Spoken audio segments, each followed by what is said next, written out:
최근 일본 오키나와를 중심으로 발달되었던 폭우로 인해 현재 일본에서 매우 충격적인 댐 붕괴 사고가 발생하며 댐을 지탱하던 콘크리트 구조물이 힘없이 무너지는 사고가 발생했습니다. 그런데 댐에서 나온 물이 매우 탁한 색을 띠는 오염된 용수였다는 것이며 마을 주민들이 사용하는 인근 하천들까지 오염수가 침투됨에 따라 일본의 환경오염이 극대화되고 있기 때문입니다. 상황이 더욱 심각한 것은 댐 붕괴 사고 지역이 다름 아닌 도쿄와 매우 밀접한 지역에서 나타났다는 사실이며 문제는 수질 전문가들이 하천에 흘러나온 오염수의 성분을 조사한 결과 인체에 유해한 산업먼지들이 다량 포함되었다는 소식에 발칵 뒤집어진 일본입니다. 또한 인근 댐들의 내부 조사 중 대량의 균열 부위도 발견되었음에도 일부 지자체들은 이 사실을 숨기기 위해 언론을 통제했다는 것이며 한 기자가 위험을 무릅쓰고 촬영을 통해 세상 밖으로 드러난 상황입니다. 그런데 매우 어처구니 없는 사실은 일본의 중심지인 도쿄도에서 이러한 사고가 발생했음에도 불구하고 정부와 지자체들은 인근 하천들에서 거품과 산업먼지가 발견된 것은 맞지만 기준치를 초과할 정도는 아니라는 황당한 발표마저 시작했기 때문입니다.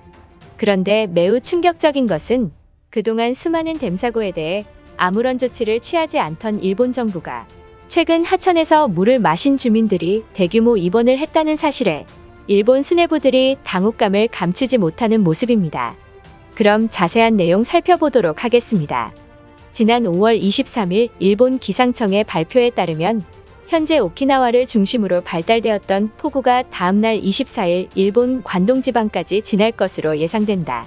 문제는 일본 열도에 형성된 저기압 전선과 맞물리면서 국지적으로 강한 비구름이 발달돼 시간당 70mm의 강한 바람을 동반한 비가 쏟아지며 이로 인해 고베시 중앙대교가 무너지는 사고를 비롯한 고층 빌딩의 공사 현장에서 콘크리트 구조물과 내부 부자재들이 떨어지는 일마저 발생했습니다.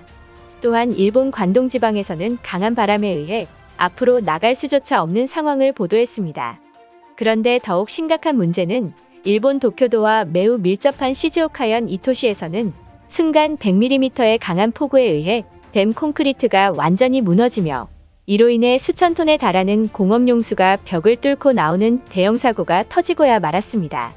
긴급히 현장 상황을 보도한 일본 매체에 따르면 24일 오후 2시경 시즈오카현 이토시 카마다 댐이 기록적인 폭우를 견디지 못하고 콘크리트 구조물이 붕괴되며 범람하는 피해가 발생한 상황이다. 상황이 더욱 위험에 처한 것은 이토시 카마다 댐은 공업용수기 때문에 만약 하천과 강에 흘러 들어간다면 천문학적인 피해가 발생함에 따라 시즈오카 수도국이 비상사태에 빠지고 만 것입니다. 그런데 이토시 일부 하천에서 대규모 거품이 발생하며 또한 이러한 상황을 영문도 모르는 노인들이 거품을 그대로 만져 심지어 하천에서 흘러나온 오염수를 그대로 마신 사람들이 복통과 알레르기를 호소하면서 댐 붕괴로 인해 2차 피해까지 발생하고 있다는 사실입니다. 마을 주민들은 왜 지자체가 댐에서 나온 물을 만지지 말라고 안 왔는지 원망스럽다며 오히려 정부가 댐 사고를 주민들에게 은폐하고 있다는 말마저 쏟아내기 시작했습니다. 더욱 충격적인 사실은 이토시 카마다 댐에 있는 공업용수가 전부 빠져나가자 시즈오카 수도국과 지자체가 콘크리트 댐 내부를 공개하지 않았다는 사실입니다. 그런데 과거 댐 주변을 촬영했던 기자가 폭로하면서 최근 수십 년 동안 수도국이 한 번도 댐 점검을 하지 않아 댐 근처에 대규모 균열이 발생했다는 내부 고발마저 쏟아져 비난이 쇄도하고 있던 것입니다. 얼마 전 후쿠시마현 미모코마치 댐에서조차 삼중수소가 발견되면서 국민들의 질타가 커지자 일본 정부는 대대적으로 댐 보수를 진행하겠다고 선언했지만 미모코마치 댐 붕괴 이후에도 전혀 개선조차 하지 않았다는 사실입니다.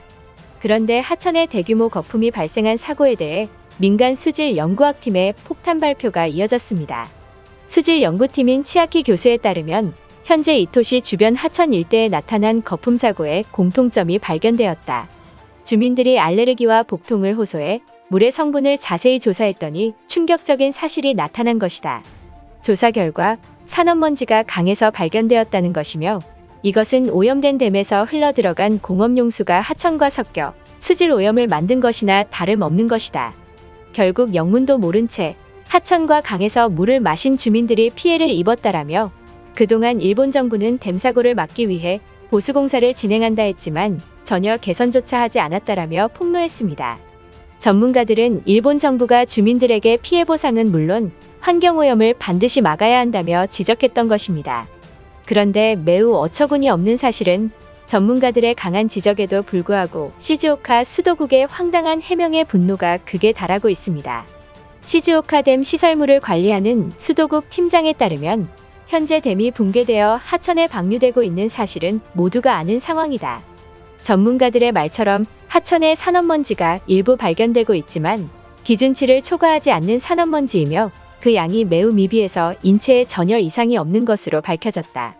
오히려 주민들을 공포에 몰아세우고 있는 것은 전문가들이라며 반박했습니다. 한 기자가 댐 유지보수를 하지 않는 이유를 묻자 수도국 팀장은 일본의 수천 개에 달하는 댐을 보수하기에는 지자체가 감당하기엔 엄청난 액수의 금액이다. 또한 이토시 카마다 댐은 한 번도 사고가 발생하지 않은 지역이라 후순위로 밀렸다라며 잠시만 기다려달라는 정말 황당한 해명 발표를 했던 것입니다. 현재 24일 오후 저기압 전선이 일본 관동지방을 관통함에 따라 일본의 심장부인 도쿄도에서 토사 경계령까지 발령된 상황입니다. 문제는 일본 열도의 저기압 전선과 걸치면서 국지적으로 비구름층이 발달해 일주일 동안 매우 많은 양의 비가 쏟아질 것으로 예측하고 있습니다. 일본 기상청조차 일본 열도에 기괴할 정도로 기상이변이 나타나고 있다고 언급하며 일주일 동안 강한 비가 발생할 것이니 폭우에 피해 없도록 창문을 열지 말고 생활하라는 경고의 발언마저 쏟아냈던 것입니다. 그런데 이미 고베시 미나사마치에 위치한 중앙대교가 폭우에 의해 붕괴되어 버렸으며 고베시뿐만 아니라 다른 지역에서도 폭우 피해의 속수무책으로 당하고 있는 모습입니다. 작년과 마찬가지로 일본의 장마전선의 발달이 5월부터 시작되고 있지만 일본 열도의 기상이변으로 작년보다 비교조차 할 수 없는 폭우가 쏟아지고 있는 일본입니다. 이미 1호 태풍인 말라카스가 일본 열도를 관통함에 따라 전 세계 전문가들은 올해 일본 열도에 크고 작은 태풍이 최소한 10개 이상 영향을 끼칠 것이라는 전망이 나왔으며 과거 일본에 기록적인 폭우를 내렸던 구마모토 폭우 사태보다 심각한 비가 내릴 것이라는 분석이 나와 많은 일본인들은 주변국 한국은 화창한 날씨가 계속되고 있는데 왜 일본 열도만 폭우가 강타해 일본인들이 피해를 입어야만 하냐며 호소했던 것입니다. 일각에서는 한국 측에 종이학을 접어 구호물품과 한국인 엔지니어들을 파견해야만 한다는 여론과 차라리 일본과 우호국인 대만에 부탁해야 한다며 찬반론이 커지고 있습니다. 이것으로 하루 해외 이슈는 끝인데요. 이제 댓글로 여러분들의 생각을 알려주세요. 여러분들의 생각을 알고 싶습니다.